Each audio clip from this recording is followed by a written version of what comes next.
Hey guys, welcome to another one of my quick videos. Today I wanted to show you this WDT utensil holder. Before I bought this holder, all of my utensils were all jumbled together in my utensil drawer. And I wasted a lot of time trying to dig through the drawer to find just what I needed. Preparing a meal in the kitchen took so much longer because the essential tools that I needed were just not readily available for me to use. Since I bought this holder, however, all of my large utensils are all in one place, and it's very easy for me to find and pull out whenever I need it.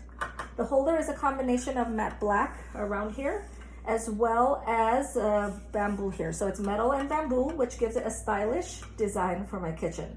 Plus the natural touch of the wood I really like.